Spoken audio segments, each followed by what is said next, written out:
সুপ্রিয় দেশবাসী, যারা যেখান থেকে আমাদের এই ভিডিও ক্লিপ দেখছেন, আমরা সকলের প্রতি আন্তরিক মোবারকবাদ, ধন্যবাদ এবং সশ্রদ্ধ সালাম জ্ঞাপন করছি। আসসালামু আলাইকুম ওয়া রাহমাতুল্লাহি তাআলা ওয়া বারাকাতুহু। আপনারা জেনে আনন্দিত হবেন, আগামী শনিবার 13 তারিখ 13ই সেপ্টেম্বর শনিবার সকাল 9 ঘটিকায় ঐতিহাসিক সোহরাওয়ার্দী উদ্যানে ঈদে মিলাদুন্নবী সাল্লাল্লাহু আলাইহি ওয়াসাল্লাম উদযাপন পরিষদের উদ্যোগে সকাল 9 ঘটিকায় হুজুর করিম সাল্লাল্লাহু আলাইহি ওয়াসাল্লামের আগমনের 1500 বছর পূর্তিতে আল্লাহর দরবারে শুকরিয়া আদায় করার লক্ষ্যে মৌলিদ সেলিব্রেশনের আয়োজন করা হয়েছে এবং সেই কারণে মদিনার রাষ্ট্র গঠনে হুজুর করিম সাল্লাল্লাহু আলাইহি ইসলামের রাজনৈতিক দূরদর্শিতা বিষয়ক রচনা প্রতিযোগিতার আয়োজন করা হয়েছে। সাথে ধর্ম এবং শিক্ষা বিষয়ে অবদানের জন্য গুণীজন সংবর্ধনার ব্যবস্থা থাকবে।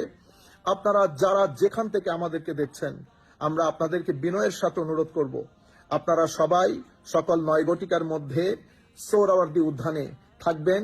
সবাই মিলে কণ্ঠে কণ্ঠ মিলিয়ে আল্লাহর নবীর দরবারে সালাতু সালাম আরজ করার এই মহান সুযোগ যেন হাতছাড়া না হয়। সুযোগ সবসময় আসে না। ইতোমধ্যে পারমিশনের জন্য আবেদন করা হয়েছে, ইনশাআল্লাহ সেটাও হওয়ার পথে।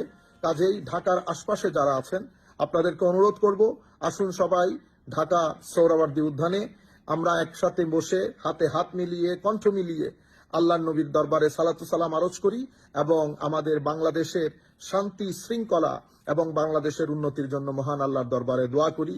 আসসালামু আলাইকুম ওয়া রাহমাতুল্লাহি তাআলা ওয়া বারাকাতুহু।